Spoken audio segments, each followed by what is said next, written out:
Hey everyone, my name is Funny and this is my Draw My Life. I've been very nervous to share my story with you all, but after hitting 1 million subscribers on my channel, I thought I should create something super special. My story will explain how I became the person I am today, and with the help of you guys, who've changed my life. So let's begin. My story begins in Canada. I was a cute little bubbly baby who was born on October 31st, 1995. This is also the day my two older sisters missed trick-or-treating. My dad came to Canada on a boat. No, not that kind of boat, this kind.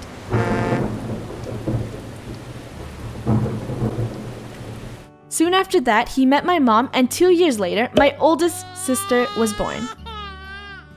Anyways, this is my family. We lived in a small bungalow. It had 2 floors. The basement was always rented out, so we could never go play in the basement.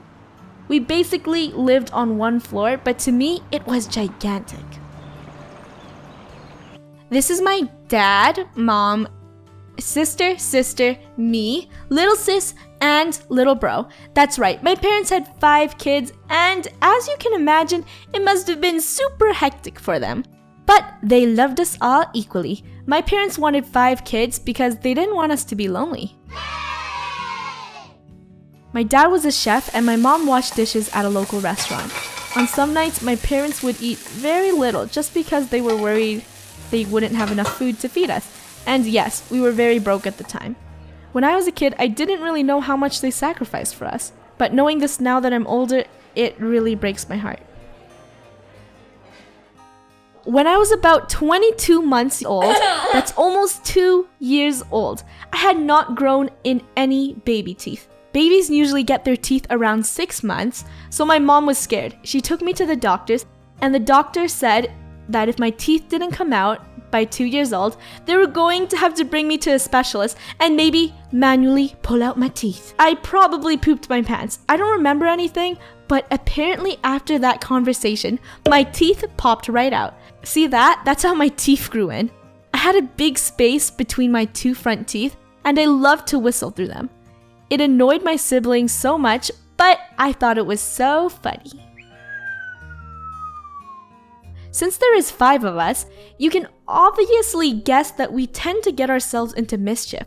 I remember one time, my siblings and I thought it was a smart idea to microwave a gummy pizza to see if it would expand. We popped it in the microwave for 1 whole minute and boom! It exploded all over the microwave. We did get in trouble for it, but hey, it was a cool experiment to see something explode. One day, my dad brought home a used Nintendo console that his humble boss gave him from work because he felt bad for my dad. He told my dad that his daughter didn't want it anymore and maybe we would enjoy playing with it. It was called the Famicom. I know it sounds silly, but this was the best thing ever. My siblings and I would play Super Mario Brothers and other games all day long. We would sit there for hours and hours just playing video games. Moving on, this is me in elementary. A pretty shy kid with just a few friends. I was also a mini artist. I would carry my doodle book everywhere, drawing things that I thought were fascinating. One day, at art time, my teacher saw me drawing in my book and thought it was really nice. So she asked if I could share it with the class. I didn't want to, but she convinced me anyways. After this, all the kids complimented my work and I felt really happy. My smile was unbreakable. I remember in 2nd grade, our teacher made us do an assignment on what we wanted to be when we grew up. In my head at the time, I wanted to be an artist. I loved drawing and expressing my ideas on a canvas. That's what I could see myself doing in the future. One day, the Famicom broke. We were really sad. 4 years later, our dad saved up enough money to get us a new console. It was called the Nintendo GameCube. The console only came with 1 controller, but we didn't care. We loved it so much that we would spend all day taking turns playing on the GameCube. In 2005, my family and I moved houses. They wanted more space for us growing up because our house was starting to get cramped, so we moved into another home. I was excited and sad at the same time. Moving houses meant we were moving schools, and moving schools meant saying goodbye to my friends. Here I am at the new school with brand new faces. I was really quiet at school. When I tried making new friends, I was nervous and awkward. So all the kids thought I was weird.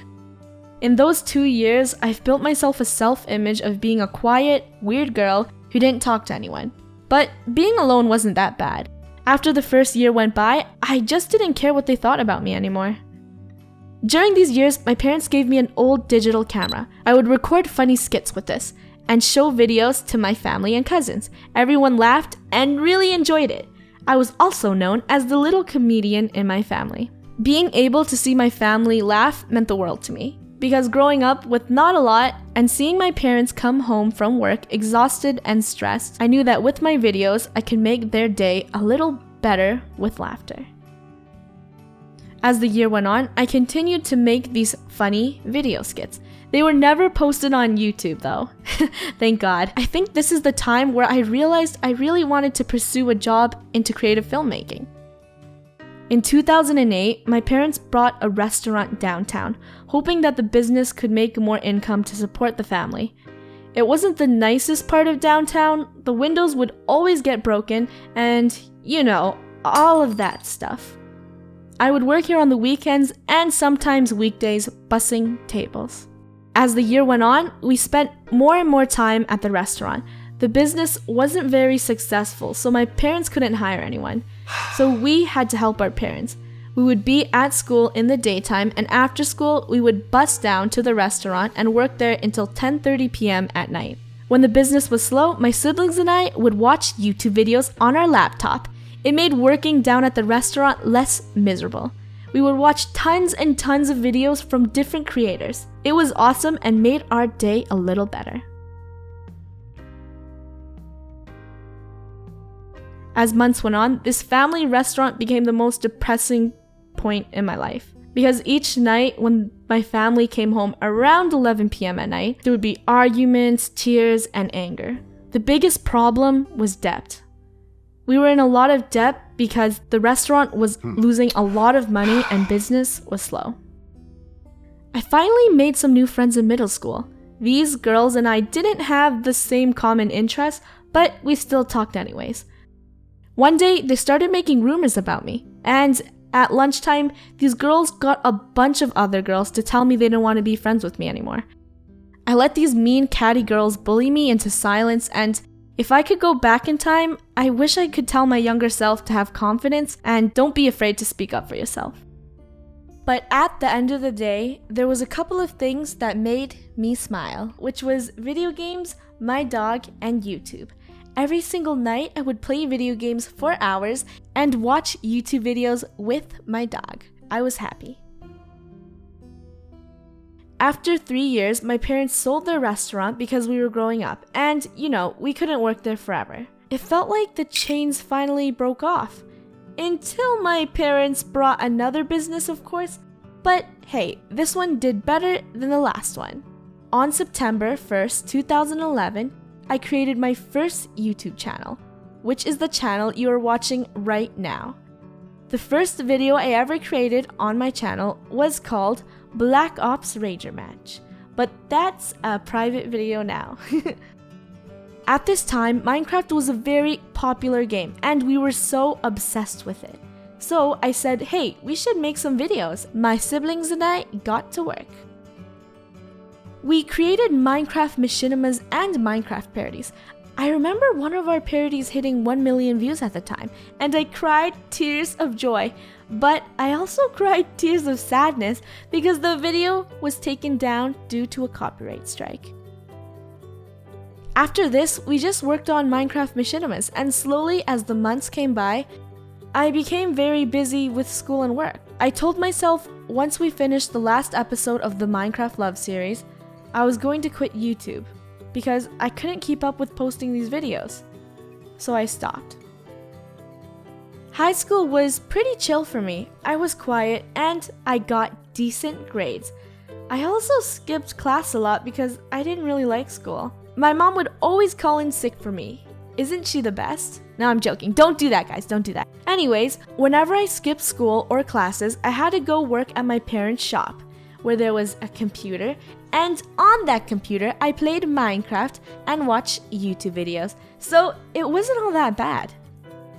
On the days when I did go to school, I mostly spent my time writing scripts at lunch, secretly in the library. They were for YouTube. It was just a bunch of ideas that I never got the chance to make videos of. I know, this sounds pretty weird, but I was a weird kid, okay? I graduated high school in 2013 and wanted to pursue my dream job in digital media. One day, when I came home from school, my older sister, you guys might see her in a lot of my videos, said, "Hey, we should start posting on your channel again, except we should play Minecraft and commentate this time, instead of making silent machinimas." Me? Commentate? I can't even talk to people in real life, so what made her think that I could talk in a mic for random people for the internet to hear? I was so nervous and against her opinion. She convinced me and we posted our first Minecraft Let's Play ever. It was a Minecraft school video. I'm pretty sure you guys know what it is. I remember this day so clearly and vivid because after recording the video for 2 hours, I wanted to trash it. But my sister said we should post it anyways, so we did. After a couple of weeks, the video blew up. Our channel was discovered by you. I was in shock and excitement. In my head, I thought, why would these people want to watch me? And you guys always left the nicest comments on my videos to help me continue and post more. And now, here we are today with 1 million subscribers. Something I would only dream of. I feel blessed to have you guys in my life and to have found what I love to do. I like making people smile, and being able to make one person's day better with laughter means the world to me. You have changed my life forever, and I would like to say thank you.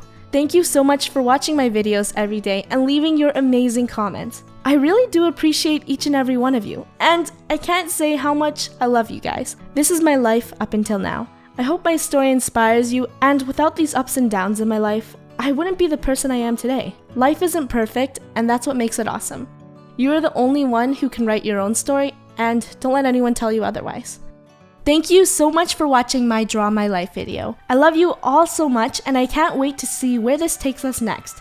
If you did enjoy it, make sure to leave a like, and I will see you guys all in the next one.